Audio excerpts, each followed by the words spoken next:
Is it time for recess yet? I'm so glad you found time to join us here on the Childcare Director's Chair, where Erica Sacoccio shares her best practices that she's refined through her passion of directing childcare centers over the last 23 years. From parenting interaction, systems to save you time, money, and stress, to profitability. She shares it all from the Childcare Director's Chair. Hey y'all, it is Erica Sacoccio with the Childcare Director's Chair podcast. I am coming to you straight from my hotel room in the ATL. I just had an amazing time at the Jumpstart Your Childcare Success Conference with the amazing Andrea Dickinson. But before I get into that, I always like to start my episodes with a thank you to my listeners. And let me tell you, when they say everything is bigger in Texas, you are not lying. The child care directors in Texas are showing up for our channel with huge numbers. And I know I normally like to keep our episodes short. I know you don't have a lot of time, but I would be remiss if I did not give a shout out to a few of these folks in Texas.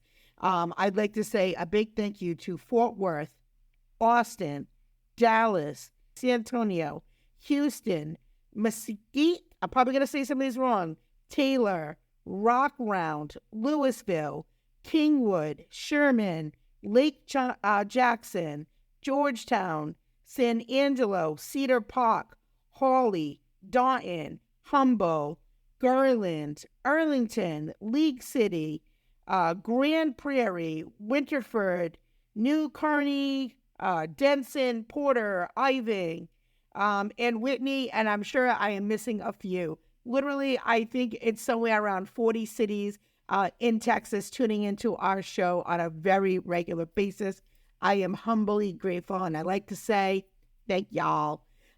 So with that being said, I'd love to talk to you a little bit about going to conferences. Like, since we're talking about Texas, there is a conference coming up the week of the 4th of July called Born to Teach. I am thinking I'm probably going to head out there because I really want to get out and meet our listeners. So hopefully if you're going to that conference, we'll get a chance to meet with you. I'm going to talk with the conference presenters to see what we can do in terms of either getting a table or a sponsorship or something. But I have to get out there and meet you guys. And I am trying to get out throughout the country and meet as many childcare directors as I can. I absolutely love talking about all things ECE, and I know you do too, which is why you guys tune in day after day. So I'd like to really say thank you.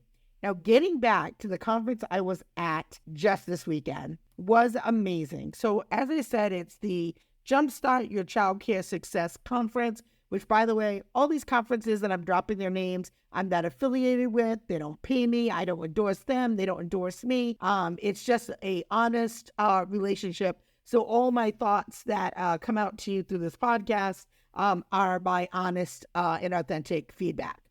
Andrea Dickinson and all of her team and all of the folks at that conference really showed me what Southern hospitality was all about. They made us feel so welcome.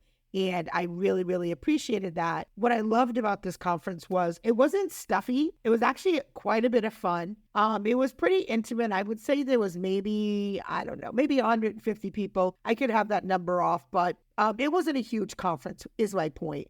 And all the people I met there were so genuine and so authentic and really loved working together. You could see they had just such a camaraderie, and that was super nice to see in a conference. Like I said, I'm from Rhode Island, and I didn't know anybody at this conference. And by the time I left, I had made so many friends and so many connections that I'm looking forward to continue to do business with and just communicate and collaborate on things. So you went to a conference, right? When's the last time you went to a conference? I'm hoping that you've gone to one recently. But today I want to talk about what do you do after this conference, right? We get all excited. We're back from that childhood conference. We're feeling inspired and full of new ideas, ready to improve our practices. But now what? That's kind of what I was thinking today as I sat here with my notebook because I leave tomorrow on an airplane to go back to Rhode Island, and I'm super hyped to get back to my center. And I started to think, like, how do you actually put all that knowledge that you just gathered and put it into action? So I thought, let me make a list of 10 tips that can help you implement what you learned to make a real difference in your childcare setting. And maybe it's not a conference. Maybe you went to a PD. Maybe the PD was longer than 1 hour. Maybe it was, a series. But I really, we don't have a lot of time. So, or money, to be honest. So when you pay that kind of money, and take that kind of time away from your center, which, is very valuable, but it's only valuable if you implement what you learned, right? Knowledge is great, but if you don't put it to use, it's kind of like beautiful fruit that you let rot. So let's not do that, because I know that can happen. We get back, we're all jazzed. That lasts for a week or two, and then the normal day-to-day fires start, and who didn't come in, and who quit, and what parent was mad. And I'm sorry, I know I'm talking wicked fast. Like I said, I am super hyped to get back and to kind of just get to it. So the first thing I wanted to say was I really wanted to prioritize my takeaways from this conference I just attended, and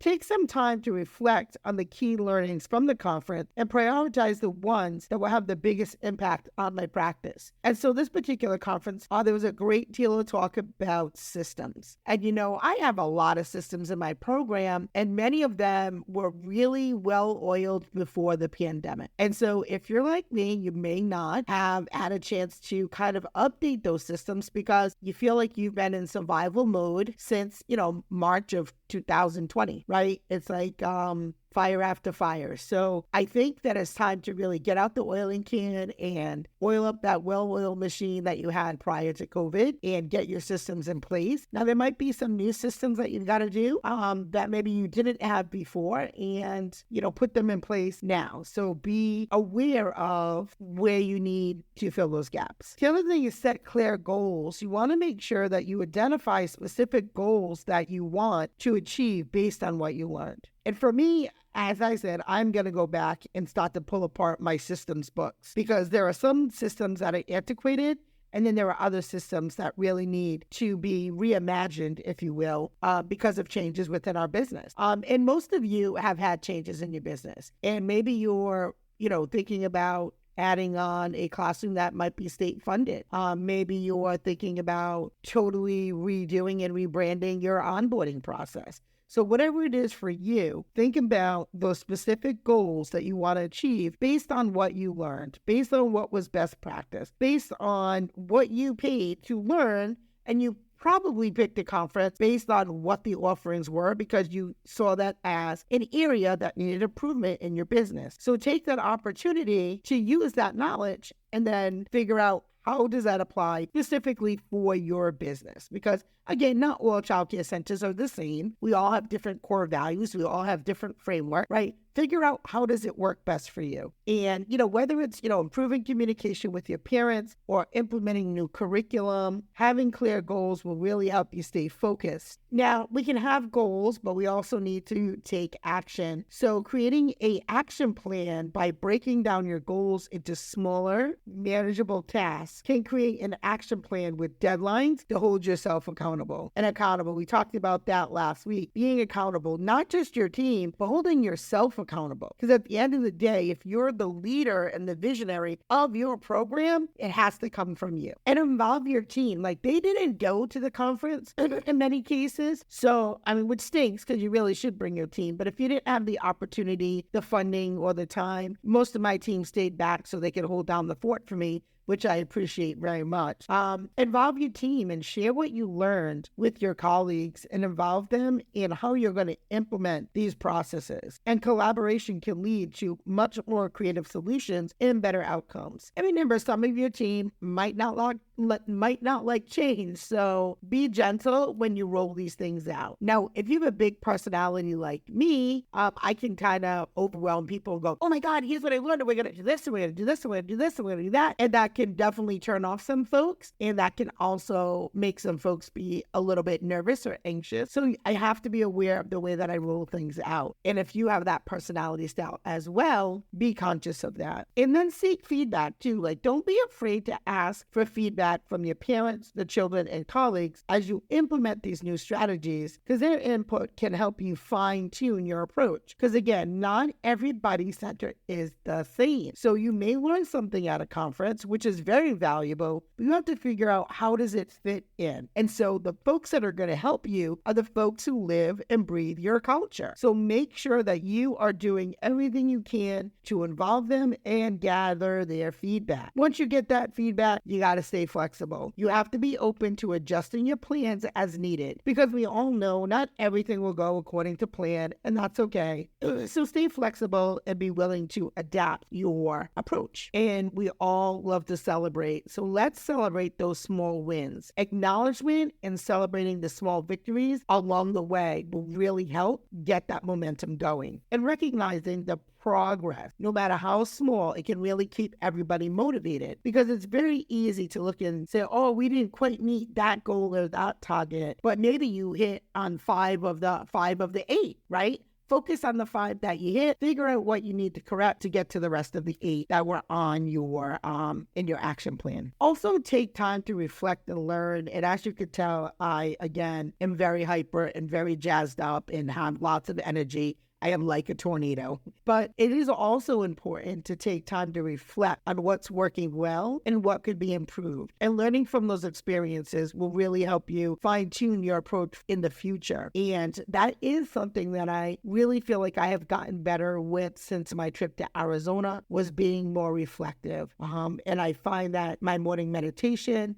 or evening meditation gives me a little bit of time to check in with myself and say, gee, what did I learn today? What would I do different? What am I grateful for? And so reflecting and learning, they go hand in hand. And we know that as teachers, it's in our DNA. And staying connected with the childcare community, whether it's through online forums, social media group, or local networking event. You have to build a support network to keep you motivated and inspired. And that's why I love getting outside of my zip code, halfway across the country, to meet other ECE professionals, because we don't all do things the same. And I love learning from the best of the best. And if you don't know, you know now. If you go on YouTube, I don't know how you wouldn't know who Andrea Dickinson is. And if you don't, look up her channel. She has such great advice for people at all different levels.